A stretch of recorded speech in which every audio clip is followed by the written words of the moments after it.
Hey guys, what's up? It's Ripe again. In today's video, my psychotic entitled ex-wife got me evicted for trespassing on my own property when I told her I want to divorce her.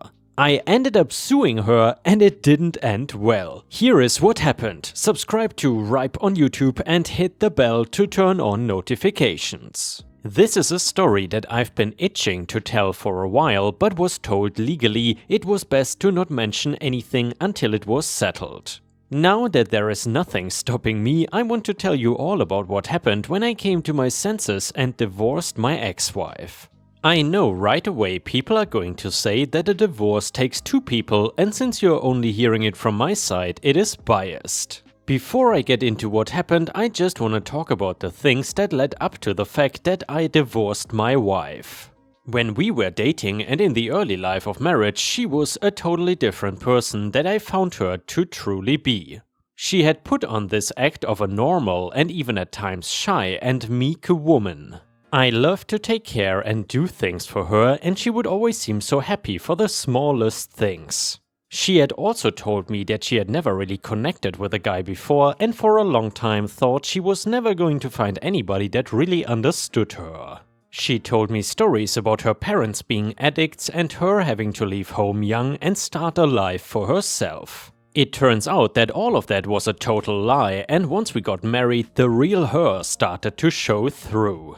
I found out that her parents were in fact not addicts and instead out of her life because she had on multiple occasions stolen money from them in order to buy alcohol and drugs herself. Also, the shy girl was gone and in her place was a demanding woman that would constantly yell and get verbally aggressive when things did not go her way. Finally, it turns out that she was great at connecting with other men, so much so that even though we were married, she had cheated on me with multiple guys. I knew that if I was going to have a happy life, I had to get out of that marriage and divorce her. One thing I want to mention is that even before we got married, she had moved into my house. We were not married long enough for the issue of putting her name on the house to even come up. All the paperwork and deed was solely in my name.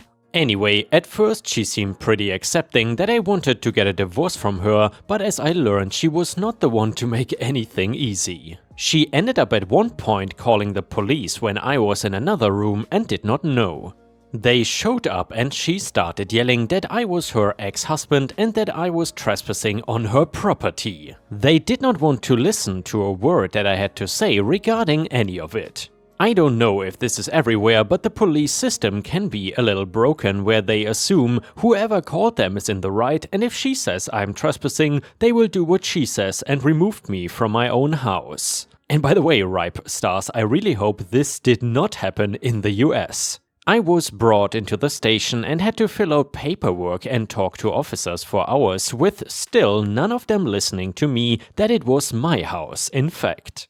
They just assumed that the divorced woman gets to keep the house. I was told this was an eviction, and if I tried to go back to my house and she called again, I would end up in jail. I really did not want that, so I was able to stay with my friend for a little while to work all of this out. I contacted the lawyer that I was using for the divorce and explained to him that she had kicked me out of the house and I was not even allowed to go back and get any of my things. He knew the house was mine, and since we were all meeting in a few days to finalize the divorce, he urged me to wait until then so we could hash this thing out with everybody present. I went and saw my ex sitting with her lawyer and wanted so badly to yell at her. I was told not to engage though, so instead I sat down and let the lawyers do all of the talking. Her lawyer was making an outrageous list of demands of things that she gets in the divorce. I'm not saying that I wanted to take everything and just leave her out on the streets, but I truly believe that if I owned something for years before I married her, then she was not getting it. For example, she wanted my stamp collection. I know I'm a huge nerd, which was worth over 100k, and none of which belonged to her.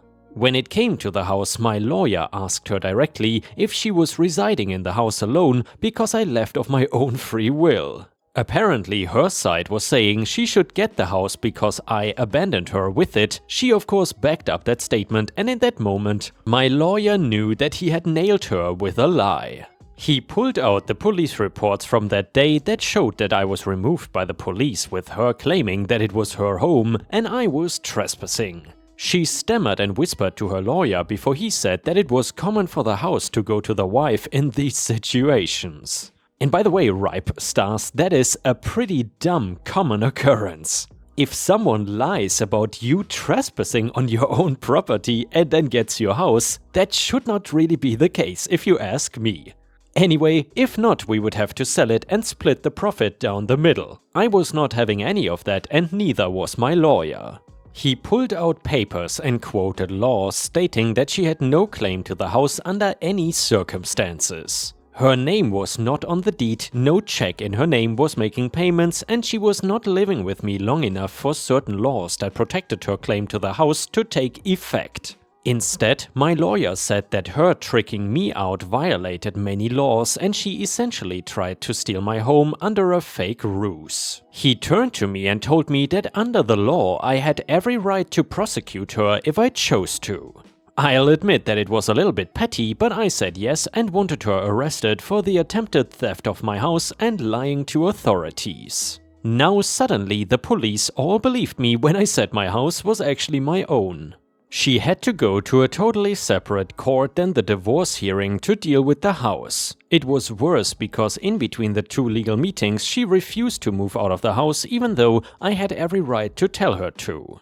It was not until a judge told her that she had to leave did she finally show her true colors. She yelled at the judge and went loose on him without any regard. This changed it, so instead of getting a warning or something light, she was sentenced to actual jail for what she did. I don't know if proud is the word I would use to describe the end result of what happened between me and my ex-wife. What I do know though is that I am enjoying my life to the fullest and making sure that I see both sides to a person before I get that involved again. Her stuff was picked up by a friend and I hope that I never see her come near my house again.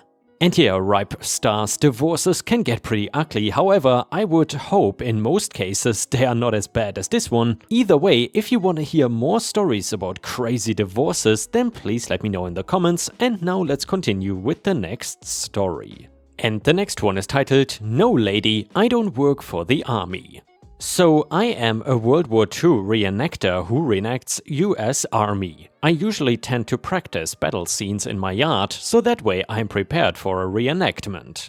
This happened about a week ago and I thought that it was just too stupid, so I had to tell someone. So why not all of Reddit? I was just practicing as usual in full gear when the dreaded beast lurks forth from the street. Now, I try to be respectful to people, but this lady was horrible. I was smack middle in the center of my yard and this lady just walks up and starts babbling about something. I was not close enough to hear her, so I ignored her. I tend to get a lot of gawkers. Most people don't see a crazy guy running around in a WW2 uniform, so I thought she was just there to look and then move on. But then all of a sudden I hear her yelling for help, so I look over to see if something is wrong and I start moving in that direction. I did not see anything wrong, so I paused confused. Then she started yelling that I was stealing from her. I was confounded and trying to grasp why she was yelling that, so I walked over to try to ask her to stop and to talk it out.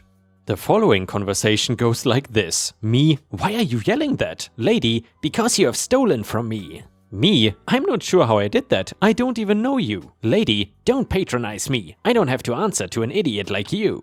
"Now give it back." Me, "Listen lady, like I said, I don't know you. Could you please calm down so we can talk?"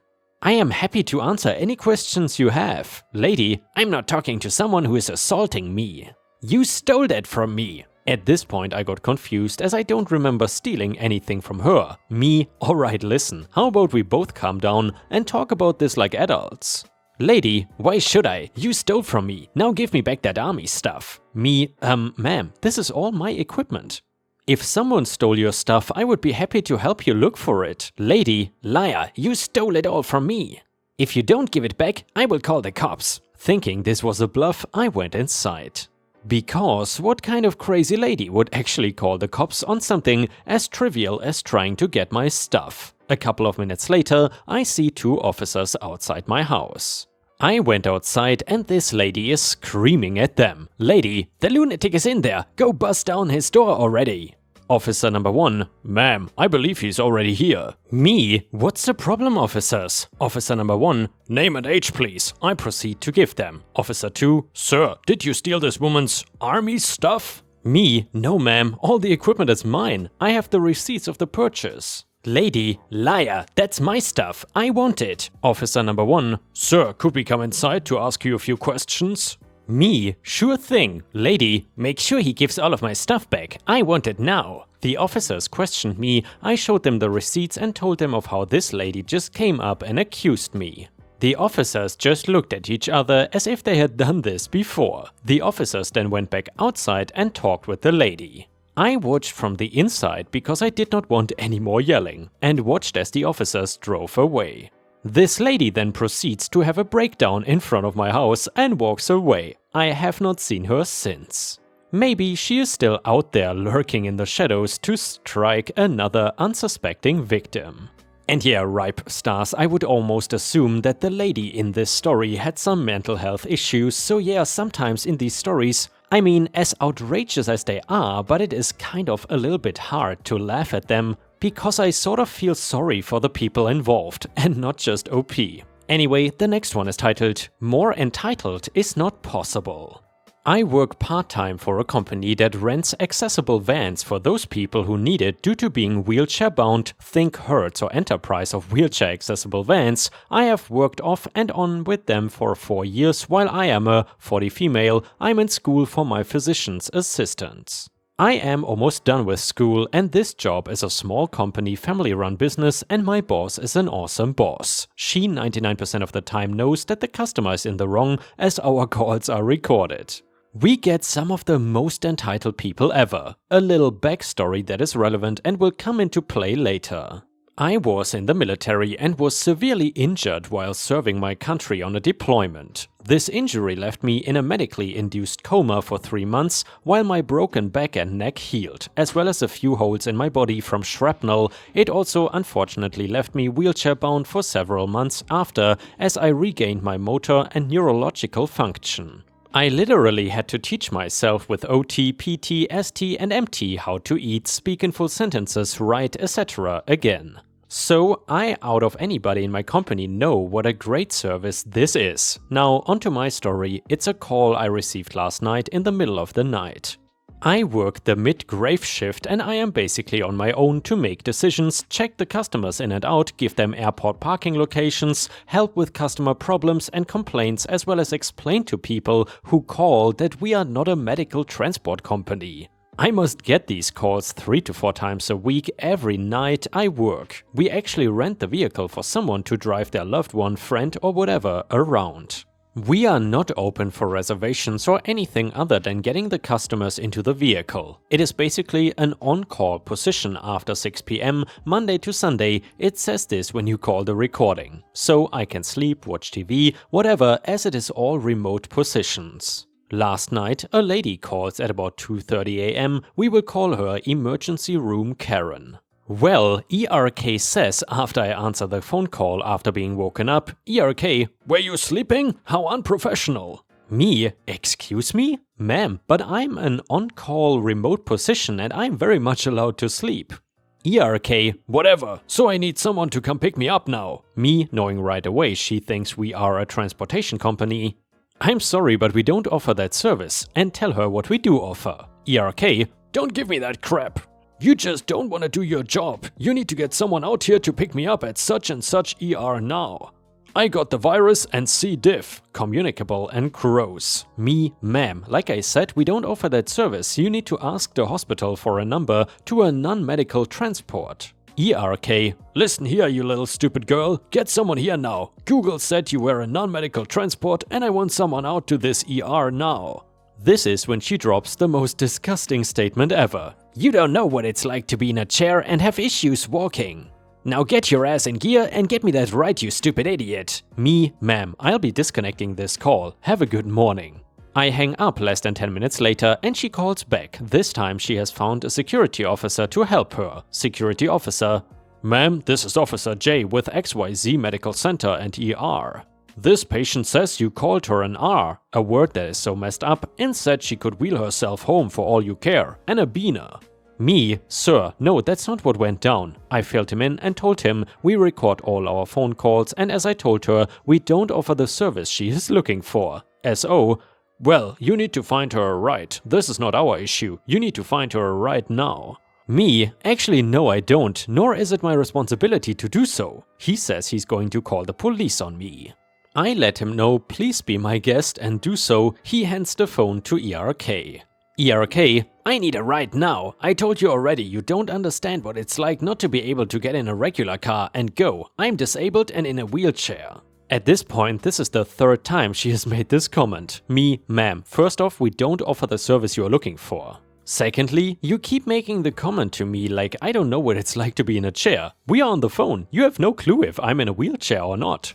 Nor do you know if I've ever been in one. Not that I owe you the courtesy of an explanation, but I was in a wheelchair and I was clinically dead more than once. So you go ahead and call the cops. Hell, you could tell Jesus himself to try to tell me to come get you. It will not change the fact that we don't offer the services you need. I hang up and block her from our phone system. About 20 minutes later, a call from an unknown number calls. I think it's her again. But nope, this crazy chick somehow convinced the SO to call the police. The cop asks me what happened, I explain to him the whole story and tell him the calls are all recorded. He is more than welcome to listen to the recording, and he tells me that he won't be necessary and to have a good night.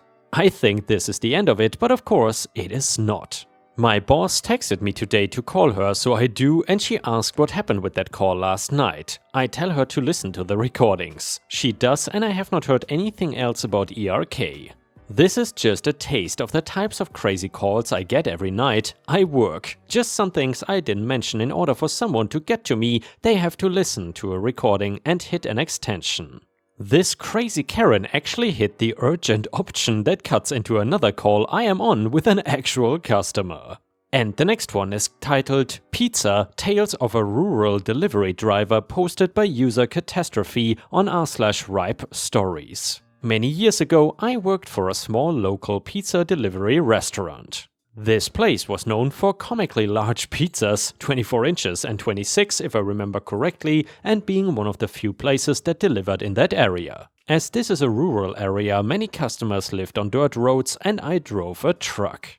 Perfect. I enjoyed listening to music and driving dirt racetracks. Other than the extreme nepotism, it was one of my favorite jobs. So the cast is me, SB is the owner's spoiled brat of a beach ball son, M is the manager and DG dough guy. One day I come in for my shift and find that the lazy individuals who worked in the morning scheduled someone from the sister store to make dough. As I walk in, they all stop standing around and get back to work with DG, making a comment about how he had to take off to make dough at the other store. This would leave the dough machine a mess with dried dough everywhere because he has been done for a while. SB, OP get started cleaning this. Me, get cleaning what? If you do dough, you clean the machine, those are the rules. I am not cleaning DG's mess, as I am clocking in. The color drains from DG's face as I'm sure he was going to do it, but SB tried to flex and told him to leave it for me and he knows what's going to happen next. SB, you can clean this machine or you can go home. Me, okay, I wanted to see a movie with my girlfriend anyways, and proceed to clock out. SB, if you clock out, you're suspended because of electronic timestamp machine. SB at this point is as close to red as a 10 beach ball can get.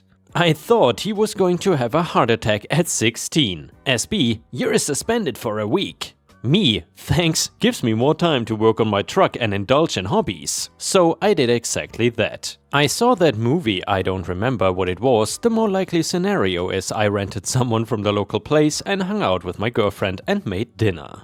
A few days later, M, dude, OP, I need you to come back before your week is up. Me, SB said a week, so I made plans. M, what plans? Me, going to a Magic the Gathering pre-release. Saviors of Kamigawa is the set if I remember correctly. Could have been the set after though. M, how about this? You don't have to work with SB anymore and you can have the weekends off. Me? Sure, sounds fine. I was happy with this arrangement as SB would assign deliveries, so I got the house that did not tip or tried to scam drivers with foreign currency. I have a large collection of Canadian quarters now. Never found out what happened with the dough machine. SB slightly adjusted his attitude and I found a better paying job shortly after. Which is great, as they closed the sister store, think the oldest got tired of running it and went somewhere else, as they sold it and the rest of the huts took up residence at this location. You had the eldest who could barely breathe and put cheese and peppers from bulk to smaller containers, the next eldest who slang herb from the drive-thru, and then the youngest who, as a middle schooler, 7th or 8th grade, weighed as much or more than me as a full-grown adult of 230 pounds. Not saying being big is bad, I at one point was close to 400 pounds as a medication I was taking made me gain weight. I am now 280-ish at 6'1". It is bad if you have a hard time breathing because of it or otherwise adversely affects your health. When they let my manager go, as customers don't like being leered at by lusty land whales, and I left, they lost the only people who knew the original recipe to their pizza dough. It has not been the same while they are still in operation, it just isn't as good. Ripe has permission to use this story. This story is factual to my recollection, however, I hit my head often and remembering certain parts that didn't really matter to me are difficult. I only remembered the good stuff. So the girlfriend of that day is long gone, other than actions I'm still upset about, I don't remember too much about her. I have others, but they are not YouTube friendly and would require creative substitutes for the situations that happened. Like for example, the Hispanic family that was always tipping me in sealed party juice bottles and offering their sister's hand in marriage, and the group of adults that participated in group closed-door extracurriculars that invited me back after delivering pizza. And yeah, thank you very much for posting this story, and if you have any stories to share of your own, then please feel free to head over to r/ripestories on Reddit to post your own story there. Either way, thank you for watching, I hope to see you again tomorrow.